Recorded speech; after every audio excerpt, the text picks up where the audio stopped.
He is the most wanted terrorist in the world.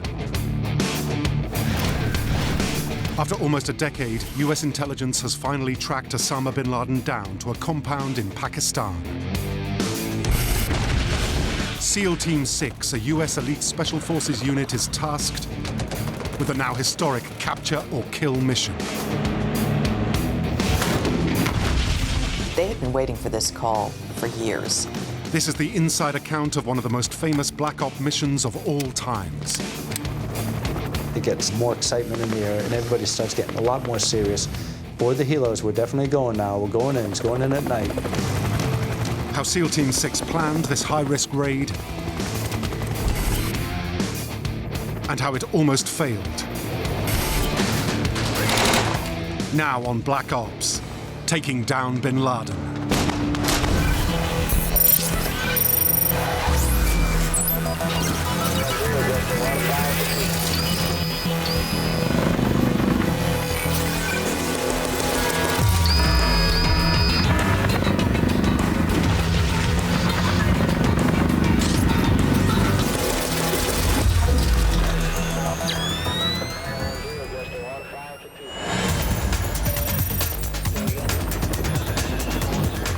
Operation Neptune Spear. 2 Black Hawk helicopters carrying a team of US Navy SEALs are approaching a compound in Abbottabad, Pakistan. They believe Osama bin Laden is hiding there. But then, disaster. It's rare an op ever goes like it's planned. There's always something that comes up without expecting it. One of the helicopters hits a sudden draft, causing it to hit the compound wall and crash land. The town's awake, and so they're thinking any minute now we can be run down with a lot of enemy forces coming at us. The SEALs have lost the element of surprise. Every second is now critical. The Special Forces team must quickly adapt and respond to the changed situation. What you're expected to do is make a determination whether the occupants are a threat or not a threat. They blow their way into the compound. And you have to react in an instant. If they're a threat, then you engage.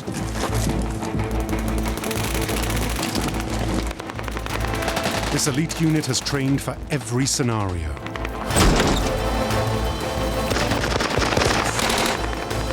This is the last chapter in the hunt to bring bin Laden to justice. A hunt which began more than a decade earlier.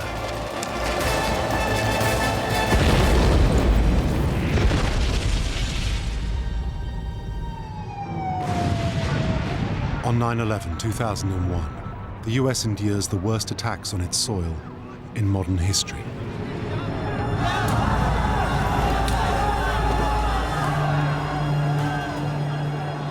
Almost 3,000 people are dead. President Bush vows to hunt down Osama bin Laden, Al-Qaeda's leader and the mastermind of the attacks, and bring him to justice. There's an old poster out west, as I recall, that said, "Wanted, dead or alive."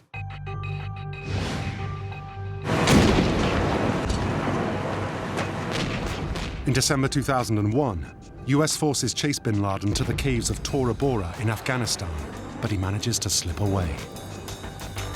We were always on the hunt. We were using every form of intelligence gathering, whether it was human intelligence, signals intelligence. For the next 10 years, bin Laden manages to elude US forces. We still haven't killed or captured Osama bin Laden and his terrorist cadre. Do you happen to know where he is? He may be dead, he may be seriously wounded, he may be in Afghanistan, he may be somewhere else. Bin Laden learns very early on that he can't trust anything electronic. He almost dies in Tora Bora in the mountains of Afghanistan from using cell phones. And so one of the first things he does is basically gets rid of anything electronic that could be traced back to him.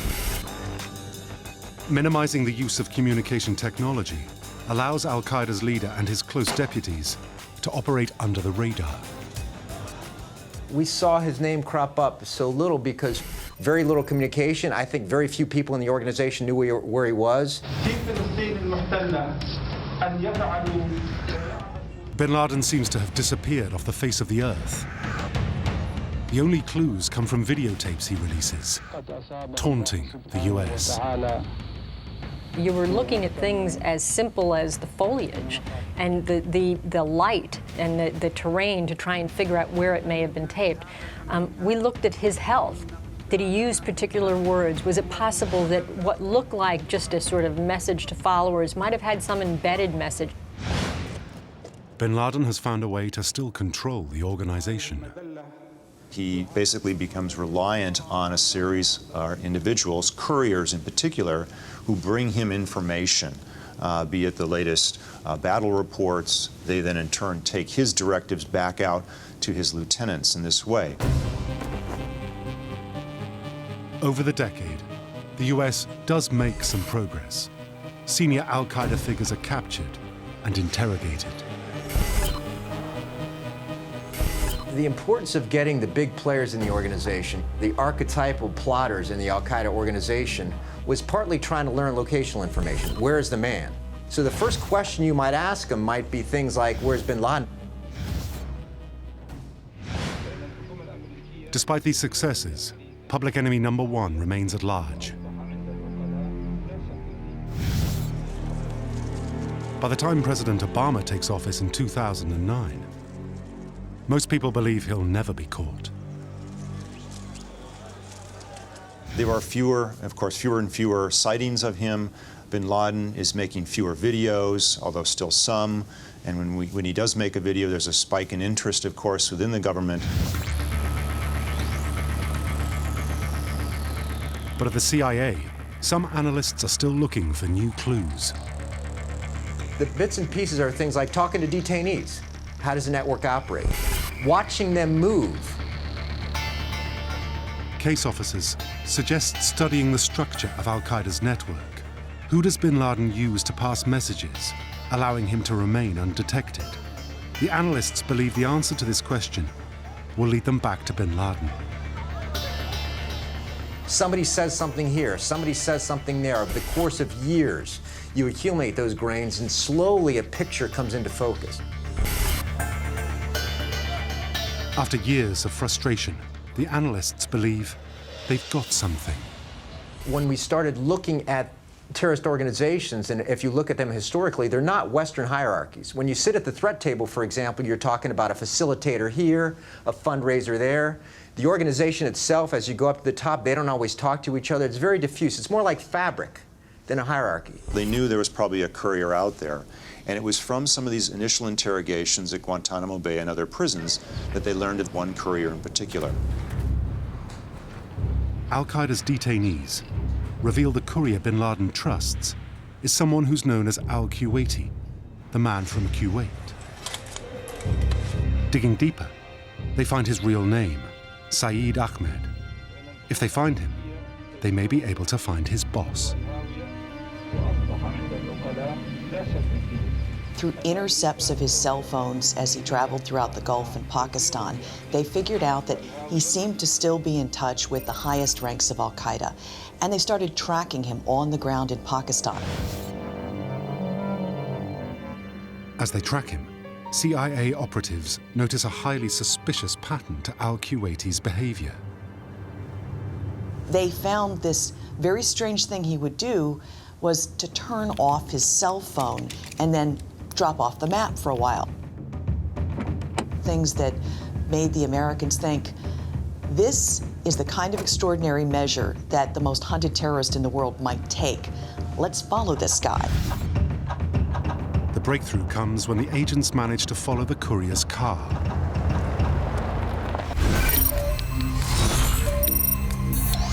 To their amazement, it is headed towards a residential compound in the outskirts of Abbottabad, a Pakistani army town about an hour-and-a-half drive from the capital, Islamabad. It's the home of Pakistani's West Point, one of its top military academies. It's a garrison town. The CIA starts watching the compound. Surveillance reveals that al-Kuwaiti, the courier, lives there with his brother and their families. But they are not alone. Hidden behind unusually high walls, there are other residents, perhaps even another family, living on the top floor of one of the buildings. Once they had a place to focus on, you can bring kind of the full technological weight on this compound. And so there was really no expense spared. Satellites were shifted. You're basically using every technological mean, every covert mean on the ground. Initial analysis of the surveillance reports is encouraging. They still don't know who's in the compound, of course, in Abbottabad, but they suspect it's somebody quite senior, either in Al-Qaeda or one of the other terrorist organizations. Finding out who that mysterious senior person is will not be easy. Abbottabad was teeming with military officials, likely intelligence officials, security officials to protect the Pakistani military. So it was a very difficult operating environment. It's so difficult that at first, the CIA is focusing the effort on surveillance from space. You had satellites peering down night and day, trying to get us an image of whoever was working in there. You had electronic eavesdropping equipment that was trying to pick up any signals, be it emails, text messages, cell phone conversations. And you had this new stealthy aircraft that was flying high over Pakistan, trying to get a glimpse of Afghanistan's side. After weeks of satellite imagery, the efforts pay off. US intelligence teams manage to identify a figure who occasionally takes walks around the courtyard, but appears to never leave the compound. The analysts are convinced they have found an HVT, a high-value target. They call him the Pacer. The Pacer is very tall. Bin Laden is about 6'4". It's a tantalizing clue, but any attempt to get closer and confirm it is indeed Bin Laden is fraught with risk. The challenge became, we think we have someone important here, but is it someone high enough on the ranks to risk a manned mission into the country that could completely upset the relationship with Pakistan for years to come? To try and confirm they have the right man, the CIA activates agents on the ground. They had a safe house overlooking the compound where they had Pakistani agents, people spying for the CIA, trying to establish what they call a pattern of life. Who goes in, who goes out, how many people live there, who's interacting with the compound. There were women and children that would leave, come and go from the compound. They would go shopping. The children, however, seemed to be mostly stayed inside, but they never saw the individual, the tall individual, the Pacer as they called him. They never saw him leave the compound itself. So that raised even more suspicions. The agents soon report on the unusual behavior patterns of the residents. The house itself had no real connections to the outside world. There was a satellite dish, but there were no phone lines. There were no hard wires beyond some electricity wires going in and out. It's as if these people wanted to live off the grid. My first reaction when they described the compound in Abbottabad was that we had something that was very unusual. Neighbors say the compound's residents keep to themselves. Occasionally, they have visitors. Strangely, they burn their trash. In Washington, the analysts are still trying to determine who is the high-value target in the compound. But it's decided there is enough to brief the president. President Obama's top counterterrorism and intelligence officials go to him and say, look, we think we may have the location where bin Laden is right now. We can't be certain, but given all the other clues that we have, Obama is cautiously optimistic. This is by far the most solid lead they've had on the location of bin Laden in years. Once the intelligence reached a point where there was at least a higher confidence level about the possibility, the next question we asked was, what should we do operationally? A group of the president's closest advisors is called in to discuss the new lead. There are many questions on his mind. Are there military options?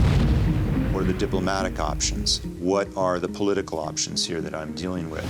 And so he and his advisors began talking about those kind of options, tasking the military and the CIA to come up with options of how you deal with this, assuming bin Laden's there. Officially, the Situation Room meetings don't exist.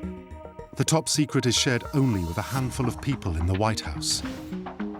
Whenever they had these meetings at the White House, they weren't even put on the daily schedules that the top national security officials get. It's just a blank space in their calendars. There's a danger that if bin Laden is among the compound's residents, he may slip away before a plan is hatched. There may be escape routes or tunnels leading out of the compound. They have to act fast. CIA Director Leon Panetta wants to move things to the next stage. He calls in the commander of US Special Forces, Vice Admiral William McRaven. Bill McRaven is a bit of a legend in the community for booming voice, a lot of charisma. His guys love him. He has always been hard-charging, a good, clear thinker, and has always understood that modern warfare changes and special operations has to be flexible. McRaven oversees JSOC, the Joint Special Operations Command.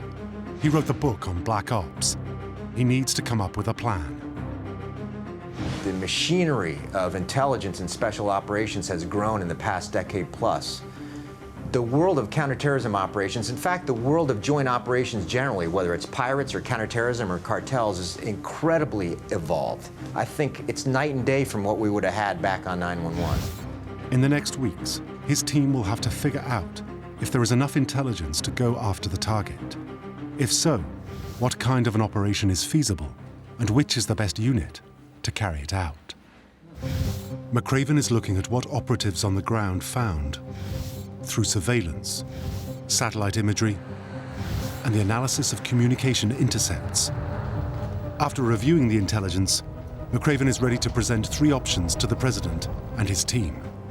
The first option involves a massive bombing campaign by a B-2 bomber. The advantage of this kind of campaign would be kill anybody in the compound. The downside, of course, was you'd never be sure bin Laden was ever there.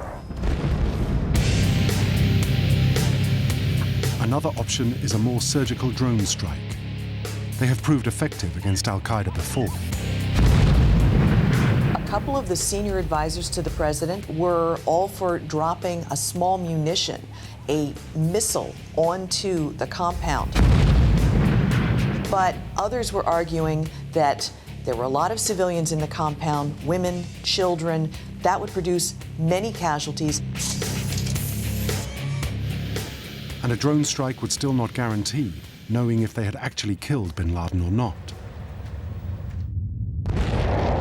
Leaving just one other option.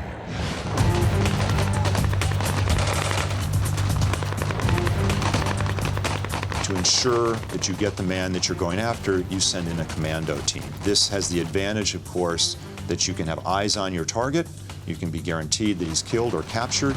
This is a job made for an elite unit like the Navy SEALs. The public probably isn't aware of how much the CIA and the Navy SEALs have worked together on missions across the world, stopping Al-Qaeda, capturing Al-Qaeda suspects, sometimes killing them. They perfected this method of hunting a target, grabbing them, and then exploiting the scene, gathering up the evidence, taking it away. When it came time to get in the op for bin Laden, I mean, they were more than ready. They have more combat experience now than any unit in the world, and they've been fighting more than we've ever fought as a country. They've been doing a dozen raids a night next door in Afghanistan, and they've been doing it for years. So they had the skills, they were close by, and they've been hunting bin Laden for a decade. But planning an operation based on limited intelligence is risky. Even after months of concentrated efforts, there's no certainty that bin Laden is indeed in the compound. Rushing to action could needlessly cost the lives of dozens of US troops. What was the likelihood they were going to have to fight their way out? What was the likelihood of technical failure? And all of those things you've got to plan for, assess the risk against the potential gain. President Obama is facing the most momentous decision of his career. He needs to choose the best course of action. Bomb the compound from the air, send in a black ops unit, or maybe wait until he is sure bin Laden is there. The priority was to ensure that you either kill or capture Osama bin Laden, and the only way you could do that was to send in a commando team to do that job. As the president considers his options, one US Special Ops team is ordered to start preparing. Hand-picked for the job, they are the best of the best. The Navy's top-secret counter-terrorism force, SEAL Team 6. Well, historically, people didn't talk about SEAL Team 6. The missions, the tactics, what they do, how they do it, is all close-held secret. Inside the Navy, the unit is only known as Dev Group, short for Naval Special Warfare Development Group. Let's go, here's the out over here! There are 300 operators at SEAL Team 6. There's a team of a couple thousand people supporting them. Everyone from intelligence to dog handlers to the boat and helicopter folks who get them into the mission. You can't really train all the other teams to quickly deploy to the jungle, quickly deploy to the desert or the Arctic or an urban. So you have one team made up of the elite who can deploy anywhere in the world. And that team really is our nation's 911 worldwide call. Only SEAL operators with years of experience are considered for a job with the team. You have to screen to become a part of SEAL Team 6. There's an additional years of training, of screening, of requirements that involve. McCraven knows he can rely on Team 6. He was once a commander with the unit and helped shape it as one of the best counter-terrorism forces in the world. I think the thing that separates SEAL Team 6 from all others is SEALs just don't quit. They're trained never, ever quit. Over the last decade, US Special Forces have had a great deal of operational experience. Thousands of operations have been conducted. Many of them are not in the front page, but almost all have had a significant influence on the direction of the war on terrorism. One of the few publicly known missions was the rescue of the captain of the Maersk Alabama from Somali pirates, who hijacked his boat near the Horn of Africa in 2009. The hostages were rescued, the snipers, did their hit on the Somali pirates. But for every one that you hear about, there's 100 successes you don't hear about. In Iraq and Afghanistan, nightly raids have been part of the SEALs' mission. They are ready for action. The SEALs got the go-ahead to start planning for this raid, and a small team worked on a model of the compound, figured out how they would go in, what was the best way to get everyone subdued, kill, capture. They were going to train and train and train and be ready if the president said, get on that plane and get to Pakistan. Not one of them breathed a word to their families or to their other SEAL teammates at SEAL Team 6. There's one real concern about keeping the mission secret. Should the US involve the Pakistani government? There are worries about trust. Over time, we saw problems working with Pakistani intelligence. Information going out the back door, for example, when we were cooperating with them. Too often, when they got a tip, it turned out that an hour before a raid, for instance, mysteriously the target of that raid would disappear. He would have been tipped off. The president determines that bringing the Pakistanis in on the plan could mean losing the one chance in almost a decade to get Osama bin Laden. But keeping the Pakistanis in the dark makes this raid even more risky. This is crossing a border, crossing a large territory of Pakistan, a sovereign country, without the knowledge of local security services, with the prospect that local police might get onto you and start shooting you in Abbottabad. The risk factors here were incredible. The consequences of a potential disaster weigh heavy on the president and his aides. In the back of everyone's mind is the failed Desert One operation to rescue hostages from Iran in 1980. 8 American servicemen were killed when their helicopters collided on the way to the mission. It was a crushing blow for the Carter presidency.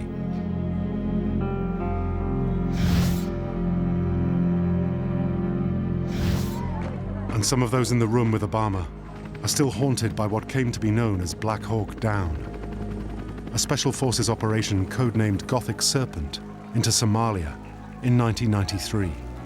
Militants shot down 2 US helicopters. At the end of the battle, 18 American soldiers were dead, their bodies mutilated and dragged through the streets of Mogadishu. These are his top advisors, people like Vice President Biden, Secretary of State Hillary Clinton, Defense Secretary Bob Gates, CIA Director Leon Panetta, and they're all giving their assessments to the president. Some are more skeptical about this than others. Joe Biden, for instance, is a little more skeptical. Gates is skeptical about sending in ground troops. He's the one individual from this group who lived through Desert One. Other intelligence officials, however, including Panetta, were much more bullish.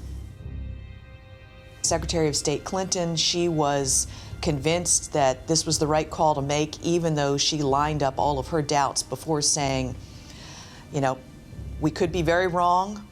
We could end up with a bad relationship with Pakistan for a decade to come, but this is the right call to go in. It's a tough call.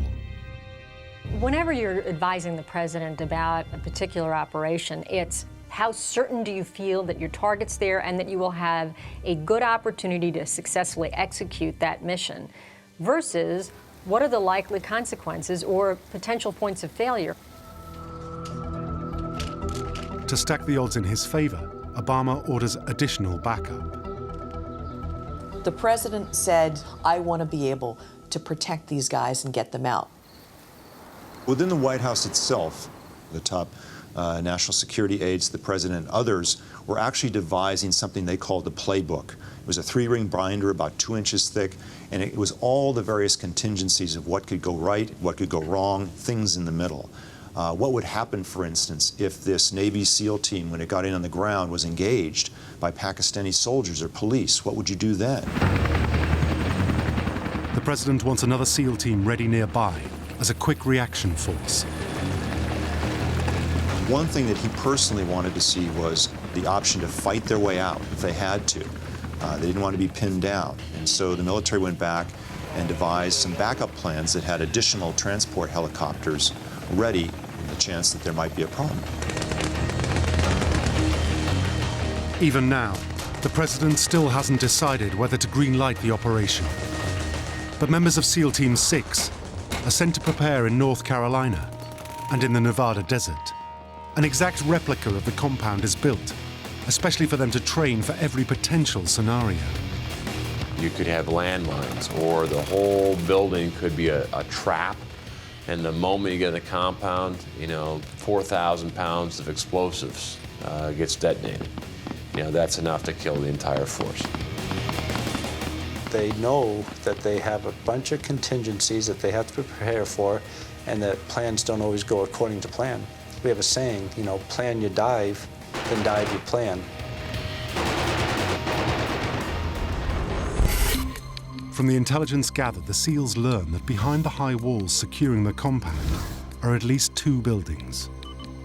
The mysterious residence and the courier's brother seem to be in the main one. The smaller building houses Al-Kuwaiti and his family. To get to them, the SEALs would have to split into 2 groups. One will land in the courtyard and secure the perimeter, and the other will fast rope to the roof, taking the residents by surprise. Intelligence was critical. Our satellite imagery, our ground intelligence, To the degree we could, we had an understanding of at least the battlefield exterior of the compound.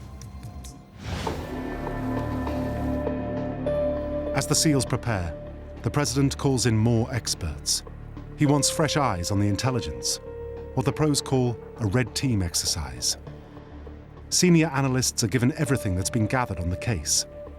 Their job is to provide an objective assessment of the intelligence. After reviewing the material, the red team concludes the chances bin Laden is in the compound are only 50-50.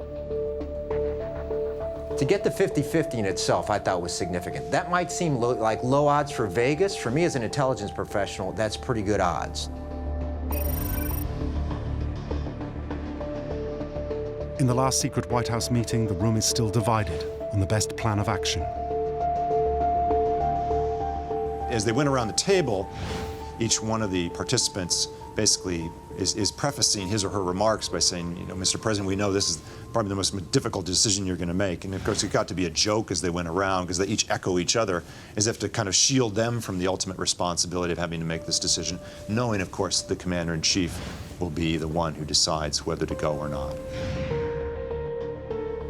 I think most of us would have said, the risk here is huge, and the best we could do is to say, boss, I'm going to have to ask you to take a huge risk. That said, I think I would have said, I'm not sure it's going to get any better, and now it's on your back. It's the ultimate decision for the commander-in-chief. Is he willing to risk the lives of American troops based on so much uncertainty? President Obama says he needs more time to think, but delay carries its own risk. What happens if you wait so long to have it be perfect that you lose the opportunity? The next morning, the president calls in his top advisors. He has made up his mind. Operation Neptune Spear is a go. It was the best information they were going to have. This was bin Laden, and this was the opportunity to strike, the opportunity they'd been looking for years, and the risks were worth it. The raid is planned for the next day, Saturday, April 30th, with Sunday, May the 1st as an alternative if the weather is bad. As the SEALs prepare for the operation, the president continues with his planned commitments. The White House Correspondents' Dinner is scheduled for Saturday night. The president always attends it. This is an annual event here in Washington where the president shows up in a black tie. He's usually he's expected to give a funny speech. All right, everybody, please have a seat. To make sure the operation remains a secret, everyone has to act as if it's business as usual. The White House advisors really debated, do we pretend that the president is sick?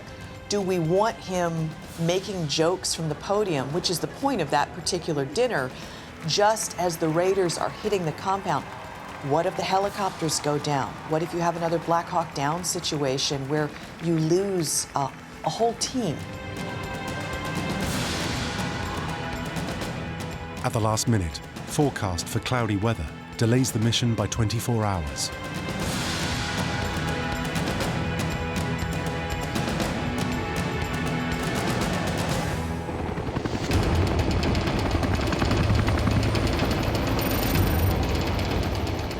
(11 p.m. in Jalalabad, Afghanistan.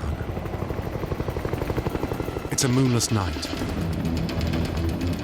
2 Black Hawk helicopters take off from a US airbase. Each is carrying 12 members of Navy SEALs Team 6. The operation to get Osama bin Laden, codenamed Neptune Spear, is finally underway. Boy, this is a little hairy here.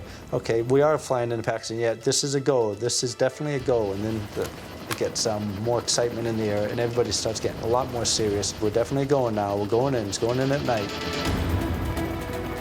On the tense flight to Abbottabad, the troops go through last-minute preparations.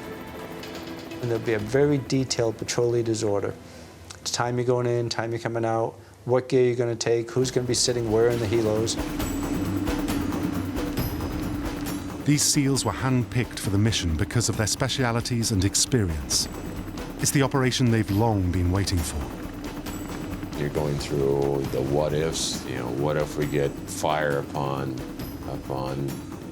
infiltration? What if the fast rope is in the wrong spot? You know, what if we get around and the helicopter, you know, is downed outside the compound, where now you need to protect not only the pilots, you know, where are you going to move them into? You know, you're kind of going through your playbook. The troops also find time for a personal moment. The air is so thick. People are saying last-minute prayers and thinking about the families, and making sure the weapons loaded, doing press checks, making sure there's a round in the chamber, making sure all the gear is secured, going over last-minute notes with the buddies, thinking of all the details. Also on board the aircraft, a translator and a dog named Cairo, member of the Canine Unit. They're for anti-personnel and sniffing things out. Go search something for smell, looking for somebody.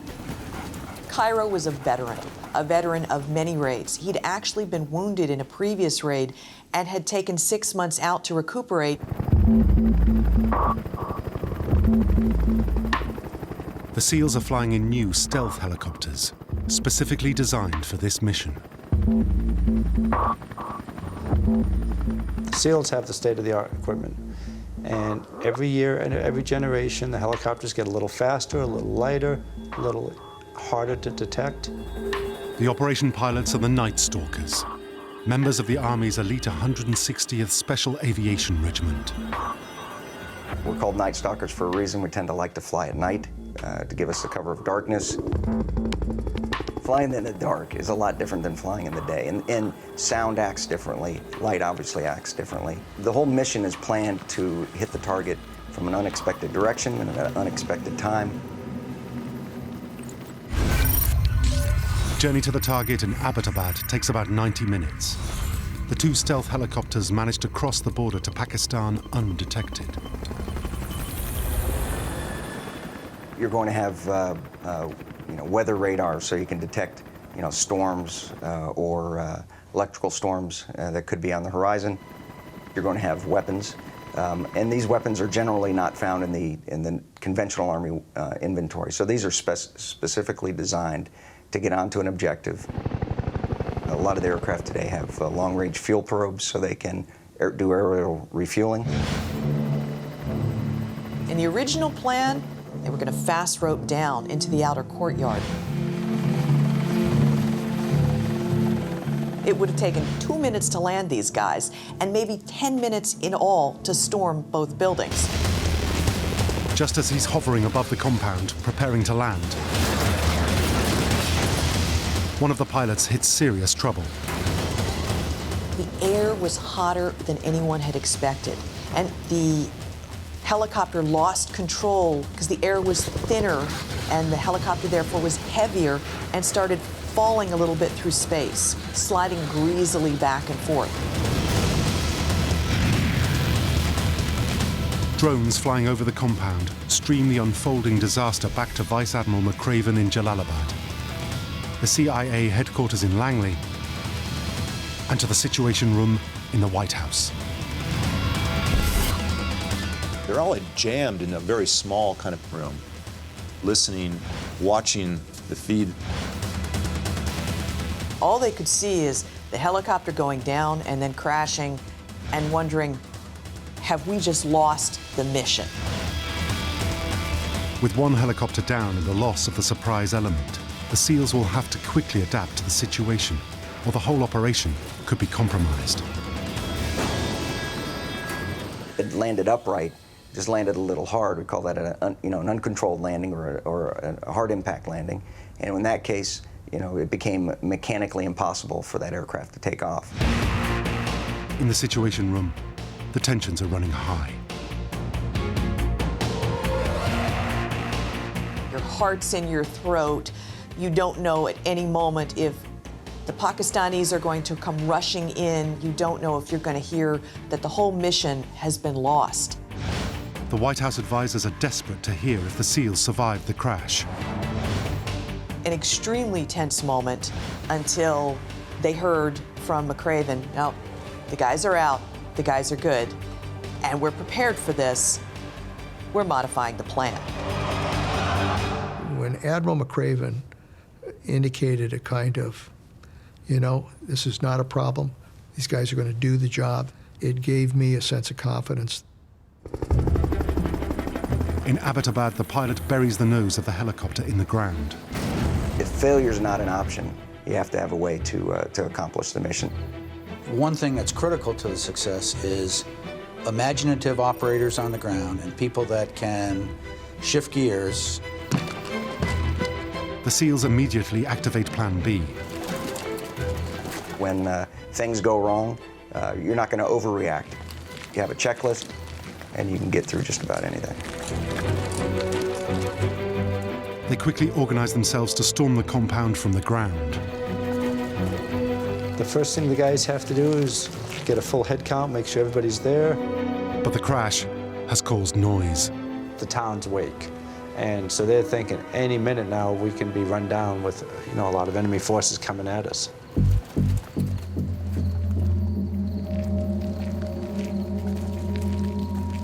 Fearing they've lost the element of surprise, they know every second is now critical.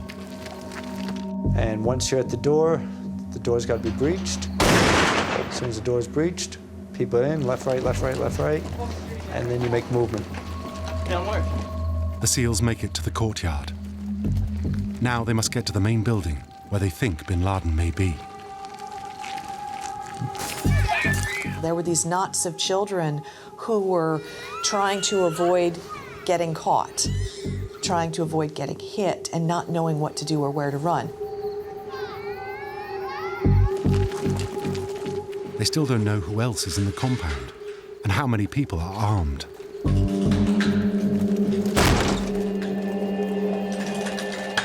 And they're just moving, going through danger areas, moving, checking stairways, clearing so people go up stairways.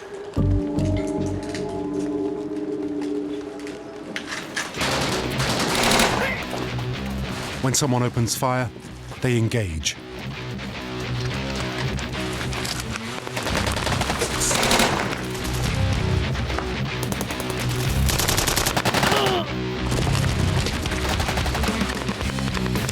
With still no sign of bin Laden, the SEALs move to clear the next building. They find that most entrances and pathways are barricaded or blocked. The key is to have the standard operational procedures that allow a unit to flow through a structure like that, keeping a target in mind, keeping security in mind. They get a closed door, they know to get security on it, people blast through the door.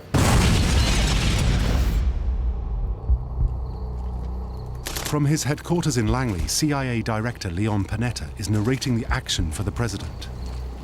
We had heard that shots had been fired. We really weren't quite sure what was happening. It was a good 15 or 20 minutes of silence in the sense of what exactly was going on. They are inside the main building. The young man they've just shot matches the description of bin Laden's son. They advance up the stairs leading to the top floor. Osama bin Laden pokes his head around the doorway. One of the first SEALs in the line knows that's bin Laden. The operational signal for sighting their target is sent to the command, Geronimo. The signals were set out by alphabet, A, B, C, D. G was securing Osama bin Laden, G for Geronimo.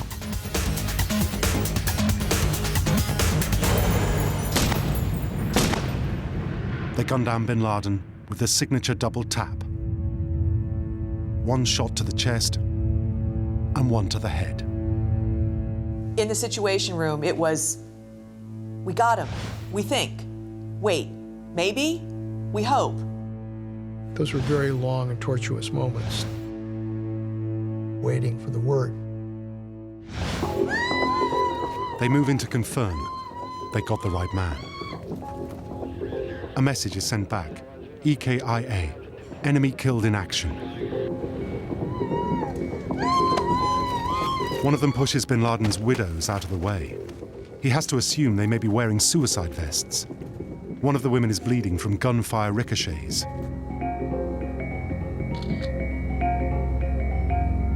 They collect DNA samples.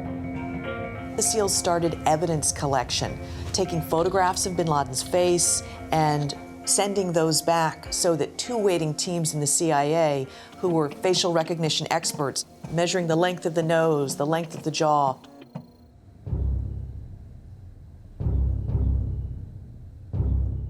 The operation is not complete. Bin Laden was running Al-Qaeda from the compound. The evidence he left behind could be used to prevent future attacks. It took them 19 minutes to get to bin Laden, and then in the rest of the time, they were going from room to room, looking for computers, cell phones, documents, anything that might tell them what bin Laden had been doing there for the past 6 years, and anything that might lead them to other parts of the network. But every minute they spend gathering material puts the teams at greater risk. One of the helicopters positioned nearby makes its way to the compound to assist in evacuating them. We have everybody. We have the aircraft. Are we exiting on the right route? Before taking off, one team blows up the crashed helicopter, making sure its classified design features and technology will not fall into the wrong hands.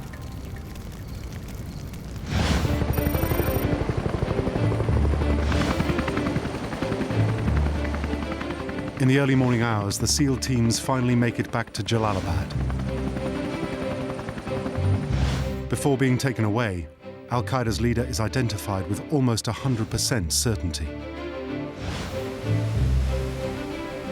Hours later, his body will arrive at the USS Carl Vinson, and bin Laden will be given a burial at sea.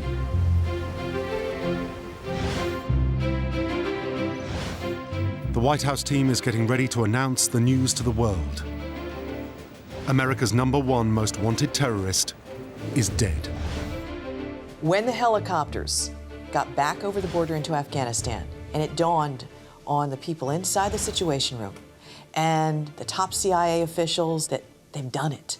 Looks like we've got bin Laden and all the SEALs and all the teams supporting them is safely out. That's when people quietly started popping the champagne bottles.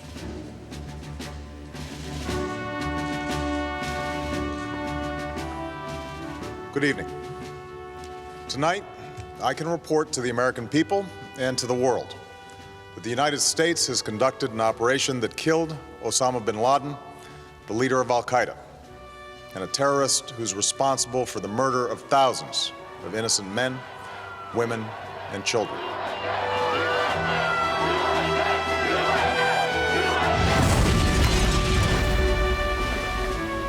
When President Obama goes to congratulate the SEALs who took part in the mission a few days later, the question of the identity of the SEAL who shot bin Laden comes up. They collectively answer, "We all did, sir." The team then hands the president an American flag with an inscription saying, "Operation Neptune Spear, May 1st, 2011, for God and country, Geronimo."